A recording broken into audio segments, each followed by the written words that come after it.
इनको केटर करना बहुत मुश्किल है। मतलब इनके चेहरे में ना तो स्माइल दिखती है, ना आप इन्हें पहचान पाओगे, ना आप ये समझ पाओगे कि यार ये लेने वाला बंदा है नहीं भी है, ये लेगा नहीं लेगा या ऐसी देखे जा रहा है।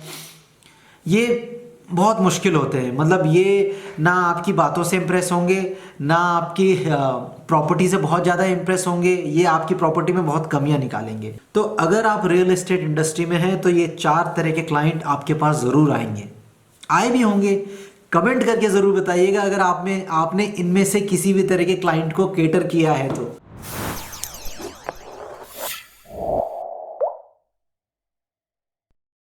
4 तरह के क्लाइंट, 4 टाइप्स ऑफ क्लाइंट आपको मिलते हैं रियल एस्टेट बिजनेस में। जब भी आप प्रॉपर्टी विजिट कराते हैं तो 4 तरह के क्लाइंट आपके पास आएंगे। सबसे पहला क्लाइंट, चीप क्लाइंट। एक ऐसा क्लाइंट जो सिर्फ चीप प्रॉपर्टी देखना चाहता है। अगर आपके पास 1 BHK फ्लैट है और आपके पास अच्छे स्पेशियस अच्छे प्राइस में एक 1 BHK फ्लैट है, फॉर एग्जांपल हो सकता है 25 लाख या 30 लाख का आपके पास 1 BHK फ्लैट हो, और एक 1 BHK फ्लैट है आपके पास जो कि 17 लाख का है, तो 17 लाख रुपए वाला देखना पसंद करेगा। उसे फ़र्क नहीं पड़ता कि उसमें चाहे अच्छी चीज़ लगी हो या क्वालिटी का काम हो ना हो, उससे कोई फ़र्क नहीं पड़ता। उसे बस चाहिए चीप प्रोडक्ट, चीप प्रॉपर्टी। उसी सेगमेंट में चीप प्रॉपर्टी, जो सबसे चीप उसे प्रॉपर्टी देगा वो उसी के पास जाएगा और उसी से प्रॉपर्टी लेगा। Is looking for cheap properties.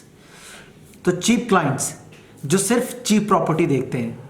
तो इफ़ यू आर समवन जो चीप क्लाइंट्स को केटर करना चाहते हैं तो आपके पास चीप प्रॉपर्टीज होना ज़रूरी है, जो सबसे सस्ता हो। फर्क नहीं पड़ रहा हो कैसा है, बट वो सबसे सस्ता होना चाहिए। मतलब आपसे सस्ता कोई दे ही ना रहा हो। ये कुछ ऐसा है जैसे हम चाइनीज़ फ़ोन बेचते हैं और आपको उसी सेगमेंट में बहुत अच्छे क्वालिटी के फ़ोन मिल रहे हैं, वो नहीं लेगा, बस उसे चाइनीज़ फ़ोन चाहिए सस्ता। तो चीप क्लाइंट्स, एक तो ये क्लाइंट आपको मिलेगा। दूसरा क्लाइंट मिलेगा आपको इमोशनल क्लाइंट, एफ्लुएंट क्लाइंट जिनको बोलते हैं। यानी कि ये आपकी प्रॉपर्टी पे उतना इंटरेस्टेड नहीं होंगे, रदर देन ये उस पर ज़्यादा इंटरेस्ट होंगे कि आप इन्हें प्रॉपर्टी किस तरह से दिखा रहे हैं या आप इन्हें सर्व कैसे कर रहे हैं। अगर आप अच्छे तरीके से इन्हें सर्व कर रहे हैं, अच्छे वैल्यूज़ दे रहे हैं, अच्छे इनको अप्रिशिएट कर रहे हैं, इनके साथ आपकी बॉन्डिंग बहुत अच्छी बन गई है, या आप इन्हें कुछ अच्छे सपने दिखा रहे हैं, या आप इनको कुछ विजन दिखा रहे हैं और ये आपके साथ इमोशनली कनेक्ट हो जाएंगे, तो ये आपसे परचेज कर लेंगे। अगर इनकी बॉन्डिंग आपके साथ अच्छी हो गई और इनको ये लगेगा कि हाँ ये जो एजेंट है ये बहुत अच्छे से हमें केटर कर रहा है, ये हमारी तारीफ़ कर रहा है, हमारे साथ बहुत अच्छे से घुल मिल रहा है, ये हमारी हमें समझ रहा है, हमें महसूस कर पा रहा है, तो ये आपसे प्रॉपर्टी ले लेंगे। अगर प्रॉपर्टी सो एंड सो भी हो और ये अगर आपसे इम्प्रेस हो गए तो ये प्रॉपर्टी आपसे ज़रूर लेंगे। ये आपके लिए एक टारगेटेड ऑडियंस हो सकता है। मतलब जो इस तरह के क्लाइंट हैं ये आपके लिए टारगेटेड और अच्छे क्लाइंट हो सकते हैं।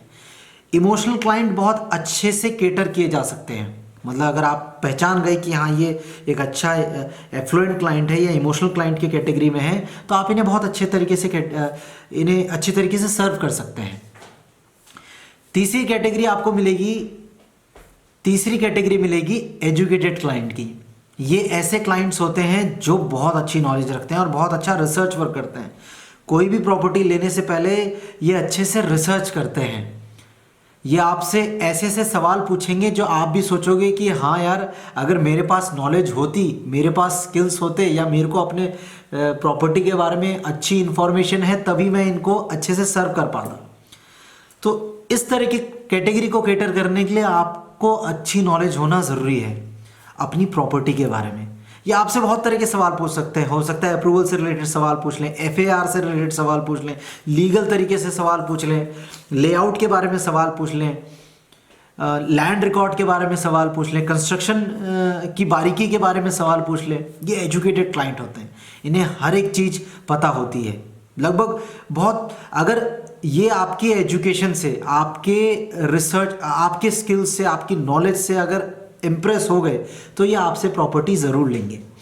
मतलब इनको अगर केटर करना है तो आपको अच्छी नॉलेज और अच्छा एक्सपीरियंस होना ज़रूरी है।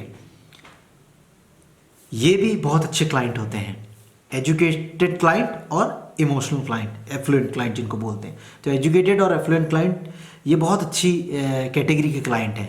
इनको आप बहुत अच्छे से कैटर कर सकते हैं अगर आपको नॉलेज है और आप एक इमोशनल तरीके से, अच्छे तरीके से और इज्जत देते हुए क्लाइंट को कैटर कर रहे हैं। तो चौथी कैटेगरी आती है डिफ़िकल्ट क्लाइंट। इनको कैटर करना बहुत मुश्किल है। मतलब इनके चेहरे में ना तो स्माइल दिखती है, ना आप इन्हें पहचान पाओगे, ना आप ये समझ पाओगे कि यार ये लेने वाला बंदा है नहीं भी है, ये लेगा नहीं लेगा या ऐसी देखे जा रहा है। ये बहुत मुश्किल होते हैं। मतलब ये ना आपकी बातों से इम्प्रेस होंगे, ना आपकी प्रॉपर्टी से बहुत ज़्यादा इम्प्रेस होंगे, ये आपकी प्रॉपर्टी में बहुत कमियां निकालेंगे, अप्रिशिएट भी नहीं करेंगे आपको।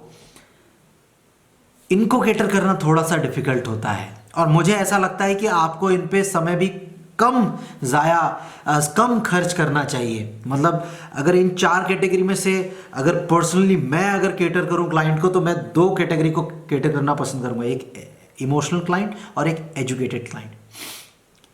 चीप को भी आप कैटर कर सकते हैं अगर आपके पास सबसे चीप प्रॉपर्टी है। मतलब अगर आपको लगता है कि आपके पास सबसे cheapest of the cheapest deal है तो कैटर कर दीजिए, तो शायद आप उन्हें अच्छे से सर्व कर पाए। बट जो डिफिकल्ट क्लाइंट है, दे आर रियली डिफिकल्ट। उनको कैटर करना महाभारत के समान है। उनको कैटर करना बहुत डिफिकल्ट है। वो अपने आप में डिफिकल्ट है। ना तो उनके चेहरे पे हंसी होगी, ना वो आपकी तारीफ करेंगे, ना अप्रिशिएट करेंगे, ना आपकी प्रॉपर्टी में बहुत सारी कमियां निकालेंगे और 36 जगह घूमेंगे और फिर भी क्लोज होने के चांसेस उनके बहुत कम होते हैं क्योंकि कमियां बहुत निकालते हैं। तो अगर आप रियल एस्टेट इंडस्ट्री में हैं तो ये 4 तरह के क्लाइंट आपके पास ज़रूर आएंगे, आए भी होंगे। कमेंट करके ज़रूर बताइएगा अगर आपने इनमें से किसी भी तरह के क्लाइंट को कैटर किया है तो, या आपके क्लोजर के चांस कैसे रहे इन तरह के क्लाइंट के साथ। ज़रूर कमेंट करके बताइएगा कि आप किस तरह के क्लाइंट को कैटर करना पसंद करेंगे इन 4 कैटेगरी में। कमेंट ज़रूर कीजिएगा। God bless you all.